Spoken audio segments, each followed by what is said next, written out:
Well, hello, my crafting friends. This is Laura Van Vertlo, and I am a Stampin' Up! Demonstrator. I have been since 2007, and I will tell you, I do this because it's therapeutic, and I enjoy all the people that I meet online, in person. And today, I stumbled on something this weekend, and I've yet to see it online. I was trying to play with the new Quiet Meadow bundle. At first I was kind of like, yeah, it's cute. And I saw some people do some really cool things with the dies and then added some of the stamped images to it. What I was trying to do was cut out some of these with watercolor paper, and then I was going to color them and then add them like a bouquet on the front of the card. So I grabbed a piece of what I thought was one piece of watercolor paper, and it turned out to be two, and I discovered something really cool. But then I started thinking to myself, let's try it this way, where you have this sheet is Whisper White. Excuse me, Basic White. I still have Whisper White. I apologize. What I had done is I accidentally had run two pieces of paper through. And the best thing to do is a regular piece of Basic White and then a thick piece of Basic White.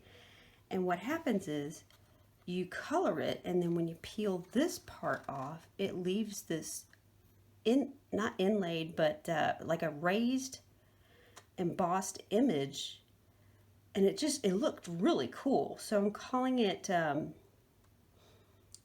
oh, I forgot the name. I came up with it the other day. Anyway, but let's just get started. I'll show you how I came about making a card with this. At first, I came up with this one. Again, it's just the thicker white and then the thinner white. And then I just kind of used the blender brushes to give it the sky look. And then, you know, some of these are going to come up a little bit, so just put a little glue dot behind it. But, I mean, it's so cool because it's like, it's this raised image, and it's actually just another layer. So, I will show you the card that I made so my girls at club could go ahead and enjoy making this for their technique this month. So I thought, well, why not use crumb cake as your background?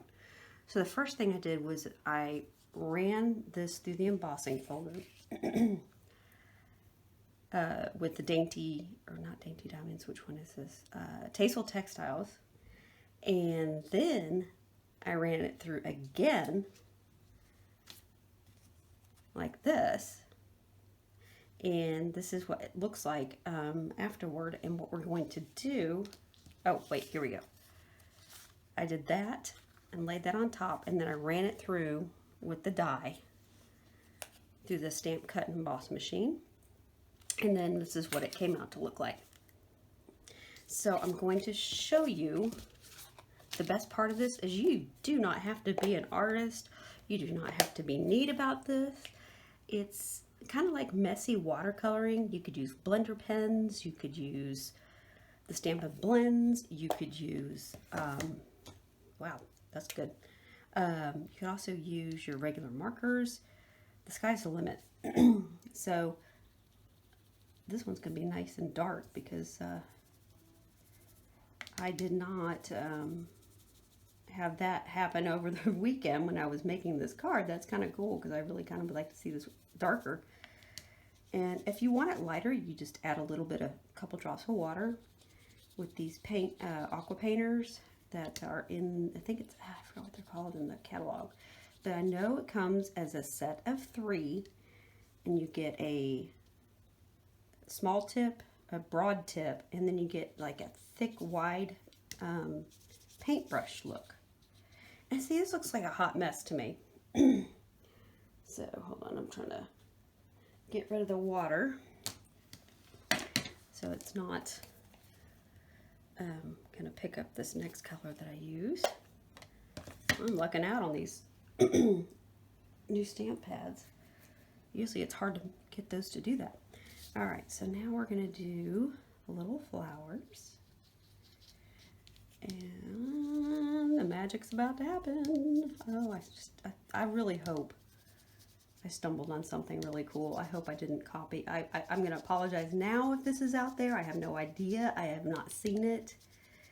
I've seen something kind of similar, but I haven't seen it where it's a double layer like this is. Double layer, what did I call it here? Double layer die cut. Real fun, huh? If you can think of a better name, let me know. But it's 2 layers, so it made sense. And then you just kind of lift this up. And it's like this image is inlaid into the back piece of paper. And I was like, this is just way too cool. And then you just toss this out. So what I did from that point is we just made our card like normal. Which is just attach this to the base. If I can find what I did with, there it is. Stamp and seal. Sometimes what you want is right in front of your face. I call it the stamping abyss. I was just so excited about this, I had to share it with you guys.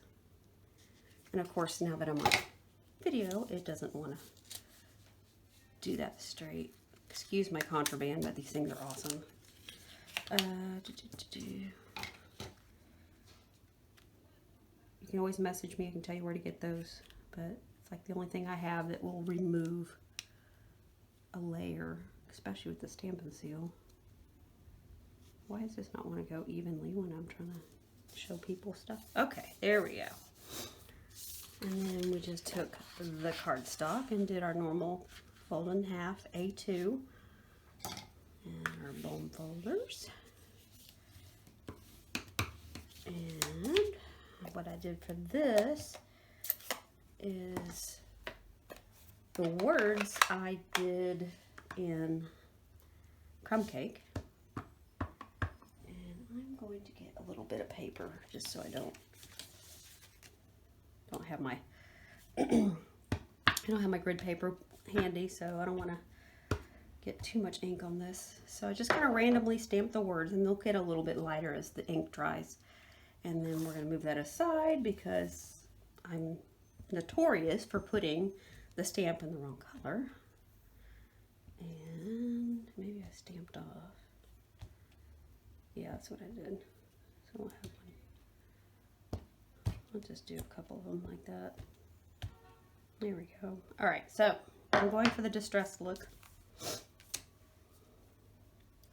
And we still have the sentiment to do really quick, which is thinking of you, which I think I did in the darker color, which is right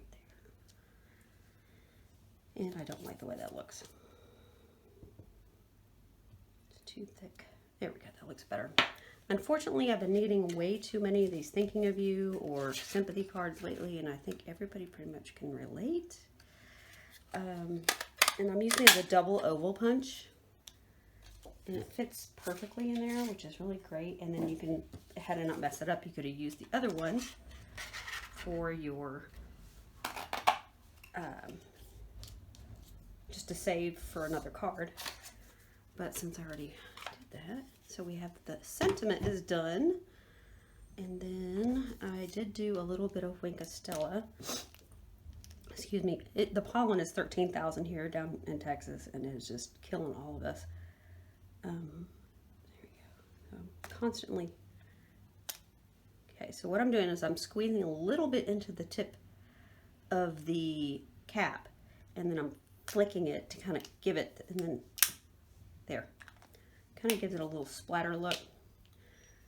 And then we do a little bit of this, which I'm going to double it up to make a double knot. I kind of like the multi-layered bow that I had instead of just a single. So I just doubled it, did a quick little bow, and once you glue everything together, okay, it's not going to cooperate because you know I'm on video. But you get the gist of putting the basic parts of the card together. So here's everything that I made, and I'm probably going to go back to that first piece and make something with it. But I just thought it was a really cool technique, and I thought I'm going to go ahead and show it. And I hope you guys can create something with it, and if you do, please share it with me. Also, it's a great time to join Stampin' Up! Now through, I think it's middle June. If you sign up, instead of $125 of current product, you get $155, and it's just $99 plus tax. So I will post that link as well in the comments, and what you can do is you can just buy for yourself. You don't even have to hold classes, but it's kind of nice because I hold them so I can keep my habit well stocked. Basically, if you see a whole bunch of stuff that you like, you could use that for your $155, and then you have a 20% coupon or discount from there forward. Anyway, I hope you enjoyed it, and I hope to see everybody soon. Thank you.